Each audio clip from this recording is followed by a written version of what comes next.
Hello दोस्तों, स्वागत है आप सभी के अपने चैनल आर के एक्सपर्ट क्लासेस पर। तो अभी के इस क्लास में हम बताने वाले हैं जो आप लोग का 23 नवंबर से सेंटअप परीक्षा होने जा रहा है क्लास 10th वालों के लिए। तो सेंटअप परीक्षा के लिए अभी के इस क्लास में हम लोग साइंस यानी विज्ञान के क्वेश्चन पेपर को देखने वाले हैं। आप लोग से रिक्वेस्ट है कि आप लोग क्लास 1 तक बने रहिएगा। पिछले क्लास में हम लोग हिंदी के और संस्कृत के क्वेश्चन पेपर को देखे थे। अभी के इस क्लास में साइंस के क्वेश्चन पेपर को देखेंगे। आप लोग का एग्ज़ाम जो होगा वह आप लोग का 80 नंबर का एग्ज़ाम होगा आप लोग का साइंस में, क्योंकि 20 नंबर का प्रैक्टिकल होता है। तो 80 नंबर का आप लोग का एग्ज़ाम होगा और आप लोग का विषय कोड जो रहने वाला है वह 112 रहेगा और आप लोग का सेट कोड केवल यहाँ पर ए रहेगा। यहाँ पर दूसरा सेट कोड का एग्ज़ाम नहीं होता है, सेट कोड यही रहता है आप लोग का यहाँ पर सेंटअप परीक्षा में। तो सभी स्टूडेंट का क्वेश्चन पेपर सेम रहेगा, सेट कोड यही रहने वाला है सभी स्टूडेंट का। और आप लोग का एग्जाम में 80 ऑब्जेक्टिव क्वेश्चन पूछा जाएगा, जिनमें से 40 प्रश्नों का ही जवाब देना है। और आप लोग का यहाँ पर 32 जो है वह लघु उत्तरीय और दीर्घ उत्तरीय प्रश्न पूछा जाएगा। तो चलिए बिना देर किए क्लास को स्टार्ट करते हैं। अगर आप लोग चैनल पर नए होंगे तो चैनल को सब्सक्राइब कर लीजिएगा ताकि आने वाले नेक्स्ट क्लास आपके पास जरूर पहुँचे। तो देखिए फर्स्ट क्वेश्चन क्या पूछा गया है। फर्स्ट क्वेश्चन है किसी गोलीय दर्पण के लिए दर्पण सूत्र है। बताना है कि किसी गोलीय दर्पण के लिए दर्पण सूत्र क्या है। यहाँ पर दर्पण सूत्र बताना है। 4 ऑप्शन दिया गया है। तो यहाँ पर दर्पण सूत्र क्या होता है, तो दर्पण सूत्र होता है 1/v + 1/u = 1/f होता है। तो ऑप्शन नंबर इसका करेक्ट आंसर होगा। अगर यहीं पर लेंस सूत्र की बात होता है तो लेंस सूत्र भी यही होता है, लेकिन यहाँ पर बस चिन्ह बदल जाता है। जैसे यहाँ पर प्लस है तो लेंस सूत्र में माइनस लग जाता है, बाकी यही होता है लेंस सूत्र भी। और यहाँ पर दर्पण सूत्र 1/v + 1/u = 1/f होता है। चलिए नेक्स्ट क्वेश्चन देखिए, 2 नंबर पूछा गया है। यदि आपतित किरण परावर्तक सतह पर लंबवत हो तो आपतन कोण का मान कितना डिग्री का होगा। यदि आपतित किरण परावर्तक सतह पर लंबवत हो तो आपतन कोण का मान कितना डिग्री का होगा। 90 डिग्री या 0 डिग्री या 180 डिग्री या 45 डिग्री। तो इसका राइट आंसर ऑप्शन नंबर यहाँ पर बी हो जाएगा, 0 डिग्री का होगा। 2 का option number B correct answer होगा। नेक्स्ट क्वेश्चन देखिए, 3 नंबर क्वेश्चन है कि किसी दर्पण में हमेशा किसी वस्तु का प्रतिबिंब काल्पनिक एन आकार में उससे छोटा बनता है। वह कौन सा दर्पण है, यहाँ पर बताना है। तो 3 नंबर क्वेश्चन का आंसर ऑप्शन नंबर ए हो जाएगा। यहाँ पर पूछा गया है कि काल्पनिक एन आकार से छोटा बनता है प्रतिबिंब। तो उत्तल दर्पण में यहाँ पर छोटा प्रतिबिंब बनता है और यहाँ पर काल्पनिक प्रतिबिंब बनता है। चलिए नेक्स्ट 4 नंबर क्वेश्चन देखिए। 4 नंबर क्वेश्चन है एक अवतल लेंस के सामने एक वस्तु रखी है, निर्मित प्रतिबिंब क्या होगा। यहाँ पर एक अवतल लेंस के सामने एक वस्तु रखी गई है तो निर्मित प्रतिबिंब क्या बनेगा। तो 4 नंबर क्वेश्चन का आंसर हो जाएगा ऑप्शन नंबर यहाँ पर डी, हमेशा सीधा बनेगा। नेक्स्ट क्वेश्चन देखिए, समान आँख के लिए समंजन क्षमता क्या होता है। बताना है कि समान आँख के लिए समंजन क्षमता क्या होता है। यहाँ पर 4 डायोप्टर या 40 डायोप्टर या 44 डायोप्टर या 5 डायोप्टर। तो इसका correct answer option number A हो जाएगा। यहाँ पर समान आँख के लिए समंजन क्षमता 4 डायोप्टर होता है। नेक्स्ट क्वेश्चन देखिए, पूछा गया है समान दृष्टि के वयस्क के सुस्पष्ट दर्शन की अल्पमान दूरी लगभग कितनी होती है। तो इसका राइट आंसर ऑप्शन नंबर यहाँ पर सी हो जाएगा, 25 सेंटीमीटर। नेक्स्ट क्वेश्चन है कि निकट दृष्टि दोष के उपचार में किस लेंस का प्रयोग किया जाता है। बताना है कि निकट दृष्टि दोष के उपचार में किस लेंस का प्रयोग किया जाता है, अवतल या उत्तल या बाइफोकल या इनमें से कोई नहीं। तो इसका करेक्ट आंसर जो हो जाएगा, कई बार बताए हैं कि निकट दृष्टि दोष पूछेगा तो अवतल हो जाएगा और दूर दृष्टि दोष पूछेगा तो उत्तल लेंस हो जाएगा। लेकिन यहाँ पर निकट दृष्टि दोष पूछा गया है कि निकट दृष्टि दोष को दूर करने के लिए किस लेंस का प्रयोग करेंगे, तो अवतल लेंस का। नेक्स्ट क्वेश्चन है विद्युत आवेश का एसआई मात्रक है। बताना है कि विद्युत आवेश का एसआई मात्रक क्या है, एम्पियर या ओम मीटर या ओम या कूलम। तो विद्युत आवेश का एसआई मात्रक जो होता है वह होता है कूलम। ऑप्शन नंबर डी बिल्कुल राइट आंसर हो जाएगा। नेक्स्ट क्वेश्चन देखिए, 9 नंबर पूछा गया है एक वोल्ट मीटर का प्रयोग मापने के लिए किया जाता है। क्या मापने के लिए किया जाता है वोल्ट मीटर का प्रयोग? धारा मापने के लिए, या विभवांतर, या विभव, या आवेश। तो एक वोल्ट मीटर का प्रयोग मापने के लिए किया जाता है, तो याद रखिएगा विभवांतर मापने के लिए किया जाता है। ऑप्शन नंबर बी इसका करेक्ट आंसर होगा। चलिए नेक्स्ट क्वेश्चन देखिए 10 नंबर क्वेश्चन है कि विद्युत का सबसे अच्छा चालक है। विद्युत का सबसे अच्छा चालक इनमें से क्या है? तांबा है, या पारा है, या चांदी है, या कोई नहीं।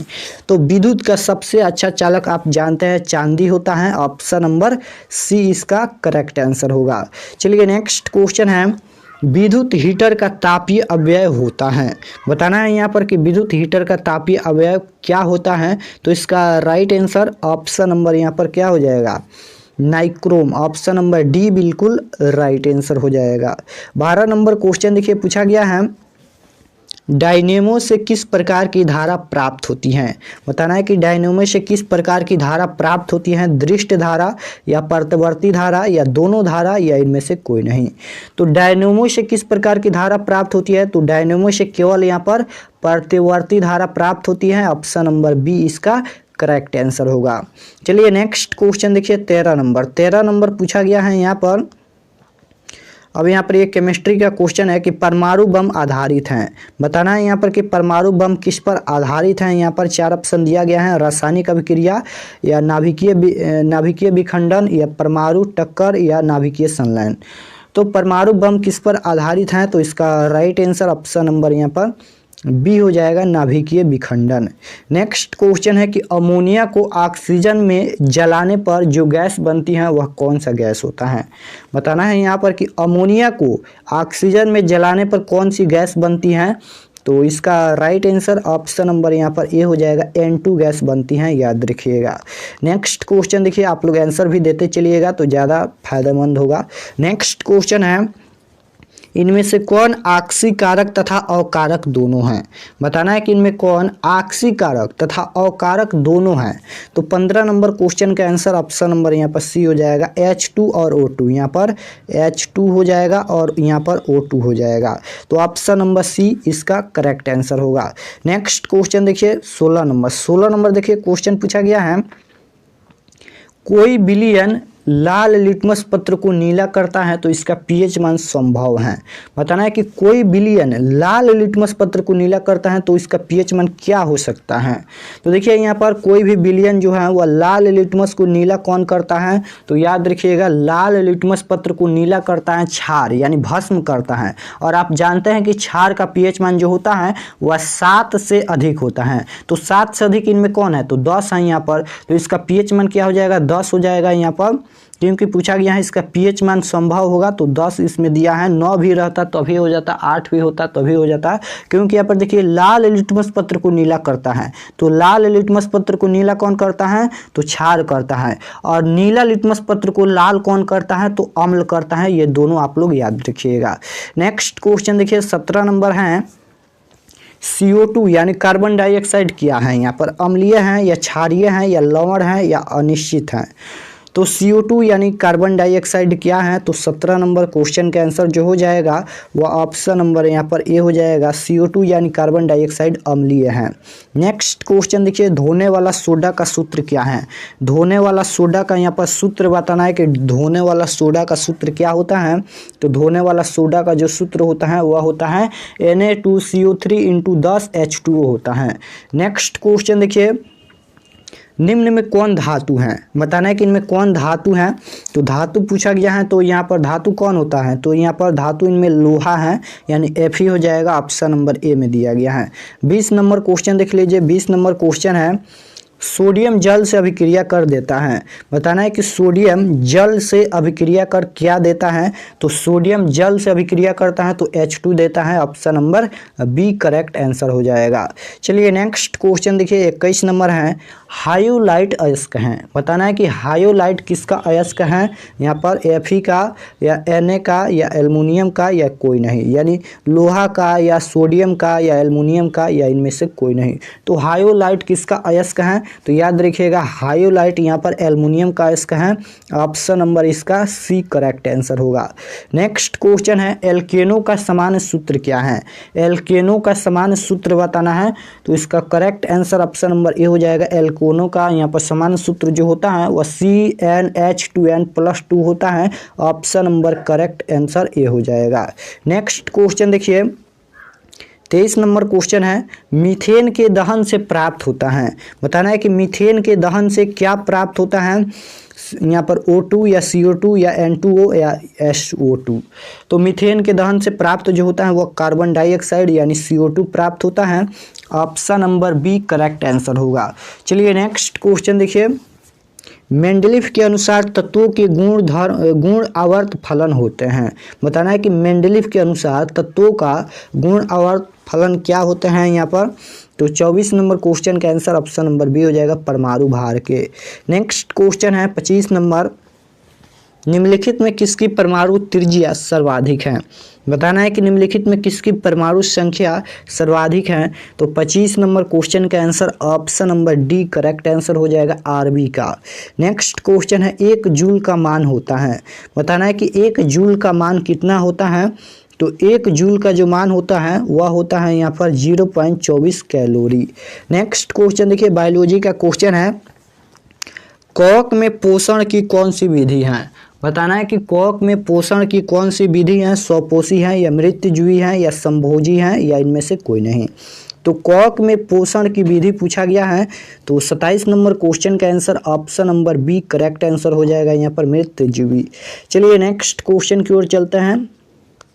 28 नंबर क्वेश्चन है कि लार ग्रंथि सर्वाइत होने वाला एंजाइम कौन सा है? बताना है कि लार ग्रंथि से सर्वाइत होने वाला एंजाइम कौन सा है यहाँ पर, तो इसका correct answer option number C हो जाएगा टाइलिन। नेक्स्ट क्वेश्चन है मैग्नीशियम पाया जाता है। बताना है कि मैग्नीशियम किस में पाया जाता है, श्वेत रक्त कण में या लाल रक्त कण में या वही लौह में या क्लोरोफिल में। तो मैग्नीशियम किस में पाया जाता है, तो मैग्नीशियम जो है यहाँ पर 29 नंबर क्वेश्चन का आंसर क्या हो जाएगा, 29 नंबर क्वेश्चन के आंसर मैग्नीशियम पाया जाता है, तो मैग्नीशियम यहाँ पर क्लोरोफिल में पाया जाता है। नेक्स्ट क्वेश्चन देखिए 30 नंबर क्वेश्चन है कि एटीपी का निर्माण होता है। बताना है कि एटीपी का निर्माण किस में होता है, कोशिका द्रव में या माइटोकॉन्ड्रिया में। तो एटीपी का निर्माण दोनों में होता है, यानी कोशिका द्रव में भी होता है और माइटोकॉन्ड्रिया में भी होता है, तो इसका correct answer option number C हो जाएगा दोनों में, याद रखिएगा। चलिए नेक्स्ट क्वेश्चन की ओर चलते हैं। यहाँ पर 31 नंबर क्वेश्चन है अमीबा में श्वसन की क्रिया होती है। बताना है कि अमीबा में श्वसन की क्रिया कैसी होती है, तो याद रखिएगा शारीरिक सतह के द्वारा, ऑप्शन नंबर बी इसका करेक्ट आंसर होगा। 32 नंबर क्वेश्चन है पौधे की पत्तियों में पाए जाने वाले सूक्ष्म छिद्रों को कहते हैं। बताना है कि पौधों की पत्तियों में पाए जाने वाले सूक्ष्म छिद्रों को क्या कहते हैं, तो 32 नंबर क्वेश्चन का आंसर बी हो जाएगा यहाँ पर एस्टोमाटा। नेक्स्ट क्वेश्चन है 33 नंबर लाल रुधिर कणिकाओं का जीवन काल होता है। बताना है कि लाल रुधिर कणिकाओं का जीवन काल कितना होता है, तो 33 नंबर का correct answer option number D हो जाएगा 120 दिनों का, ऑप्शन नंबर डी इसका करेक्ट आंसर होगा। 34 नंबर क्वेश्चन देखिए पूछा गया है ग्लोमेरुलस निर्माण होता है, किसमें होता है, तो इसका राइट आंसर 34 नंबर का सी करेक्ट आंसर हो जाएगा रुधिर कोशिकाओं द्वारा। नेक्स्ट क्वेश्चन देखिए 35 नंबर है दो तंत्रिका कोशिका के मध्य खाली स्थान को कहते हैं। बताना है कि दो तंत्रिका कोशिकाओं के मध्य खाली स्थान को क्या कहते हैं, तो 35 नंबर का correct answer option number B हो जाएगा यहाँ पर सेनेल। नेक्स्ट क्वेश्चन देखिए पूछा गया है मस्तिष्क में सोचने का केंद्र स्थित होता है। बताना है कि मस्तिष्क में सोचने का केंद्र स्थित होता है, तो 36 नंबर क्वेश्चन का आंसर ऑप्शन नंबर डी हो जाएगा अग्र मस्तिष्क में। नेक्स्ट क्वेश्चन है फूल में नर प्रजनन अंग होता है। बताना है कि फूल में नर प्रजनन अंग होता है, यहाँ पर 4 ऑप्शन दिया गया है पुंकेसर या अंडप या यहाँ पर वर्तिकाग्र या वर्तिका। तो इसका राइट आंसर 37 नंबर का ऑप्शन नंबर यहाँ पर डी हो जाएगा वर्तिका। नेक्स्ट क्वेश्चन है कीटों के पंख और चमगादड़ के पंख किस तरह के अंग हैं। बताना है कि कीटों के पंख और चमगादड़ के पंख किस तरह के अंग हैं, तो 38 नंबर क्वेश्चन का आंसर ऑप्शन नंबर क्या हो जाएगा यहाँ पर, समवृद्धि अंग, ऑप्शन नंबर सी हो जाएगा। नेक्स्ट क्वेश्चन देखिए 39 नंबर है, यूरो 2 का संबंध है। यूरो 2 का संबंध किससे है, तो इसका right answer option number A हो जाएगा, वायु प्रदूषण से। नेक्स्ट क्वेश्चन है, निम्नलिखित में कौन भूमिगत जल का उदाहरण है। बताना है कि इनमें कौन भूमिगत जल का उदाहरण है, नदी है या तालाब या कुआं या समुद्र। तो निम्नलिखित में कौन भूमिगत जल का उदाहरण है, तो 40 नंबर क्वेश्चन का करेक्ट आंसर ऑप्शन नंबर यहाँ पर सी हो जाएगा, कुआं है। कौन भूमिगत जल का उदाहरण है, तो कुआं। तो आज के क्लास में 40 क्वेश्चन रहने देते हैं, फिर अगले क्लास में बाकी क्वेश्चन बताएंगे। 80 क्वेश्चन बताना था, तो 40 क्वेश्चन अगले क्लास में बताएंगे। और आप लोग कमेंट में ज़रूर बताना कि 40 प्रश्न में से आप लोग का कितना प्रश्न सही हुआ। और अगर आप लोग चैनल पर नए होंगे तो चैनल को सब्सक्राइब कर लीजिएगा, ताकि आने वाले नेक्स्ट क्लास आपके पास ज़रूर पहुँचे। तो कमेंट में ज़रूर बताना आप लोग का कितना प्रश्न सही हुआ, और भी कोई डाउट होगा तो कमेंट में ज़रूर बताना। तो मिलते हैं नेक्स्ट क्लास में, तब तक अपना स्टडी कीजिए। आप सभी को ऑल द बेस्ट।